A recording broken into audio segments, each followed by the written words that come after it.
विलोइन के नाम से जानता है। काफ़ी फिल्म में उन्होंने एज अ हीरो की जी। और सारी उस वक्त की जो बड़ी बड़ी हीरोइंस थी यस। उनके साथ उन्होंने काम किया। शुरुआत में तो उन्होंने एज अ हीरोइन। जी। जी। उसके बाद आप आ जाइए उनके विलन के दौर में। विलन भी मैं आपको बताऊं, बड़ा इंटरेस्टिंग किस्सा है। जी। मरहूम राजेंद्र कुमार साहब जो मेरे वालिद साहब के बहुत ही अजीज दोस्तों में से थे, उनकी एक फिल्म बन रही थी सूरज। तो उसमें पहले, और वो साउथ वाले एल वी प्रसाद जी या साउथ वाले कोई प्रोड्यूसर डायरेक्टर थे, तो उन्होंने जिस विलन को फाइनलाइज किया था वो किसी वजह से जो उस फिल्म की हीरोइंस थी वो कंफर्टेबल नहीं थी उनके साथ काम करने के लिए। अच्छा, फिल्म की हीरोइन उन विलन के साथ कंफर्टेबल नहीं जी थी। जी जी जी जी। तो अगर वो गलत थी, सूरज में वैजयंती माला जी थी। जी जी भाई देखिए, उस वक्त भी हमारी जो साउथ से हीरोइंस आई थी जी। वो डोमिनेट करती थी, जैसे विजयंती माला जी हैं, हेमा जी हैं, ये सब उनका वो था। तो वो नहीं तैयार हो रही थी। और साउथ वाले जो है बहुत ही ऑर्गेनाइज्ड, पहले से उनका सिस्टम है कि भाई 3 महीने में शूटिंग कंप्लीट हो जाना चाहिए, उसके बाद पोस्ट प्रोडक्शन और पूरा उनका सिस्टम सेट रहता है। राइट।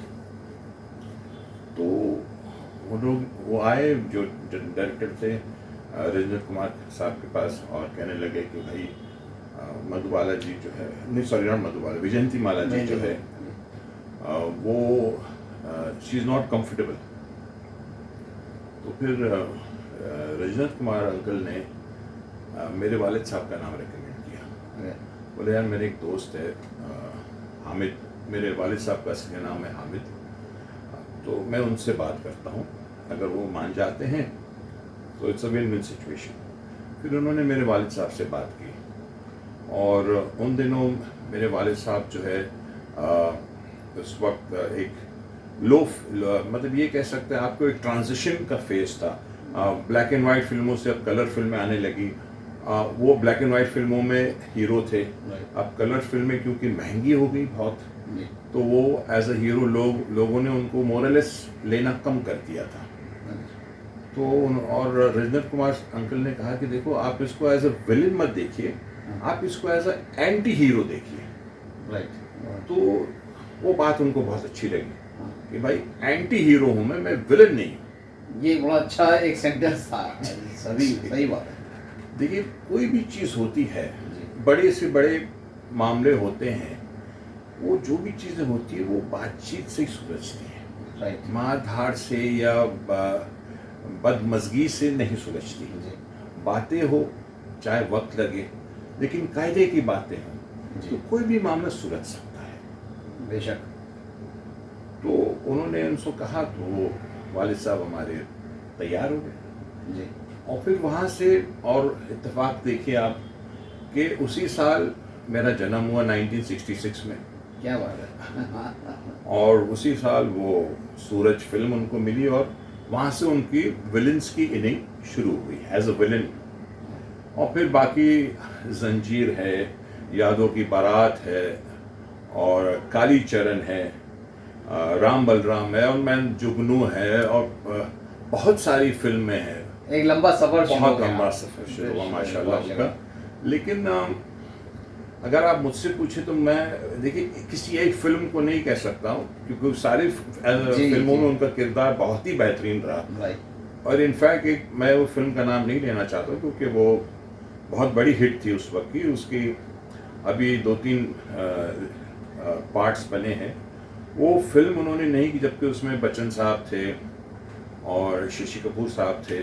वो फिल्म उन्होंने इसीलिए मना कर दी क्योंकि उसमें जो हीरो है वो विलन को लास्ट सीन में शायद कच्छे में उठा के बाहर फेंक देते हैं। वो रूम में जाते हैं और वो विलन वहाँ पर मिलते हैं तो उठा के उनको, और विलन जो होते हैं वो कच्छे में होते हैं। तो उन्होंने मना कर दिया, बोला मैं ऐसा कोई काम नहीं करूँगा जिसमें मैं कच्छे बनियान में नजर आऊँ। वाह। तो ये इतना अदब और लिहाज उनमें वो अपने लिए था, वो अपने लिए था और अपने कैरेक्टर्स के लिए था। चाहेंगे अजीज साहब के बारे में, अजीज सर के बारे में कुछ चीज़ें आप अगर बता सकें, उनकी अपनी पर्सनल जो पर्सनालिटी थी उसको लेकर, क्या उस टाइम पे कुछ उनको ले कुछ लोगों में इनसिक्योरिटी थी, कभी उनकी किसी से लड़ाई वगैरह, कभी मतभेद कुछ? भाई देखिए, अजीत साहब जो जैसे पर्दे पे नज़र आते थे वैसे वो घर पे भी थे, बहुत स्ट्रिक्ट थे वो। अच्छा। जब मैं उनसे कहने गया कि मुझे एक्टर बनना है, तो मैं सोचा कि कम से कम वो कहेंगे कि भाई मैं तुम्हारे लिए फिल्म बना देता हूँ या मैं तुम्हें लॉन्च कर देता हूँ, या कुछ नहीं तो मैं किसी प्रोड्यूसर को फ़ोन करके तुम्हारे रिकमेंड कर देता हूँ।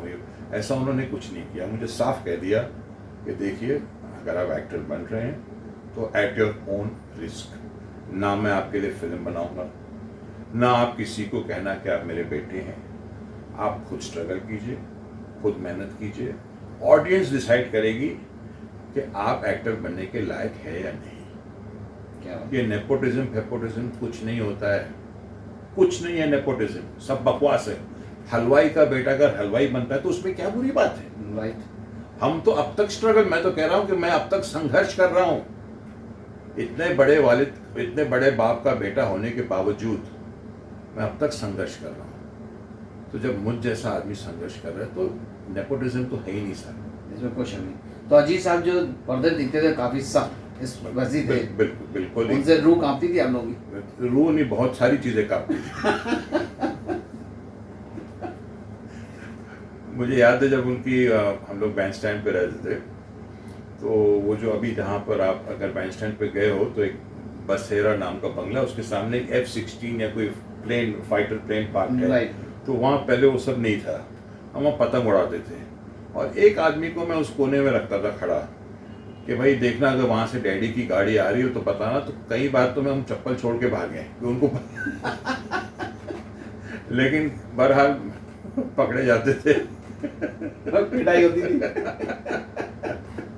बहुत ही एक्चुअली क्या था, मेरे जो मरहूम दादा थे ना, जी। वो निज़ाम की आर्मी में थे। ओके। तो हैदराबाद। जी, निज़ाम ऑफ हैदराबाद। ओके। उनकी आर्मी में थे वो, तो उनको पूरी वैसे मिलिट्री काइंड ऑफ ट्रेनिंग मिली, वो सेम चीज़ उन्होंने मुझे दी। मेरे साथ तो जितनी, आप ये समझ लीजिए साहब कि जो एनिमल का कैरेक्टर है रणबीर कपूर का, वो मैं हूँ, मैं हकीकत में वो कैरेक्टर जिया हूँ। और अनिल कपूर साहब का कैरेक्टर अजीत साहब का है? जी। क्या बात। अनिल कपूर ने का कैरेक्टर जो है वो मेरे, वो अजीत साहब का कैरेक्टर है, और रणबीर कपूर का जो कैरेक्टर है वो मेरा है। क्या बात है। मैंने इतनी मार खाई है, इतना जुल्म सहा है अपने वालिद, जुल्म नहीं कहूँगा, उनकी जो भी उनको ठीक लगा उस वक्त उन्होंने किया, मैं ये नहीं कहूँगा, अल्लाह उन्हें बख्शे। लेकिन मैं फिर भी अपने बाप को, वालिद साहब को पागलपन की हद तक, मतलब जब उनका इंतकाल हुआ तो मैं कई दिन ये सोच रहा था कि किसी भी तरह इनकी कब्र खोद के इनकी बॉडी निकाल के मैं इम्बाम करके कहीं रख दूँ।